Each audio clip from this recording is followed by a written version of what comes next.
Lunch আবার veg. সত্যি ভাবলে ছেলে মেয়েদের মাথা গরম হয়ে যায়। একটু অন্যরকমভাবে রান্না করে ফেললাম। চলুন, উচ্ছেটা একটু বেসনে ডুবিয়ে ভাপিয়ে নিয়ে ভেজে নিয়েছি। ছোলার ডালের ছোট ছোট পকোড়া বানিয়ে নিয়েছি, যেগুলো বাইরে 5-20 টাকা দামে সাধারণত ওজন করে বিক্রি হয়। এগুলো অঢেল বাড়িতে বানালে এক মুঠো ডালেই মোটামুটি একদম এক বাটি হয়ে যায়। নিরামিষ ঝোল বানিয়ে নিয়েছি, তার মধ্যে শেষে গরম মশলা আর একটু ধনেপাতা ছড়িয়ে দিয়েছি। দেখুন, ফুলকপি, শিম, বেগুন, আলু, যত রকম সবজি আছে, বিনস টিনস পটল সব দিয়ে বানিয়েছি। আর এটা হেলদি, স্বাস্থ্যকর। এইভাবে বানিয়ে নিতেই পারেন। গরম গরম কিন্তু দারুণ খেতে লাগে।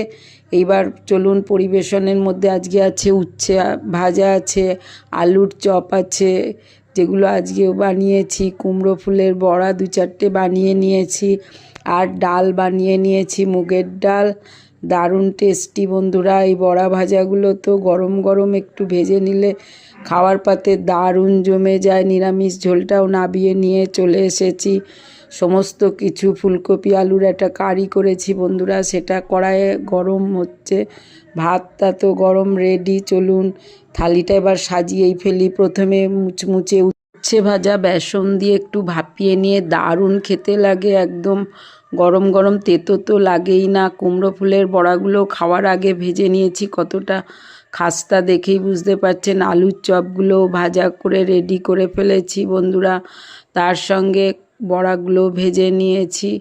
আর ডালের পাতে দেখুন এতগুলো ভাজা হলে এই দিয়েই তো খাওয়া শেষ। তার সঙ্গে নিরামিষ ঝোলটা আর ফুলকপি আলুর কারিটা রেডি করে ফেলেছি বন্ধুরা। আর কাঁচা লঙ্কা, একটা লেবু হলে তো ব্যাস 16 কলা পূর্ণ হয়ে গেল বন্ধুরা। ভেজ থালি মাঝে মাঝে এরকমভাবে ঘুরিয়ে ফিরিয়ে বানিয়ে নিতে পারেন। আজ আসি, কেমন হলো জানাবেন, সঙ্গে থাকুন।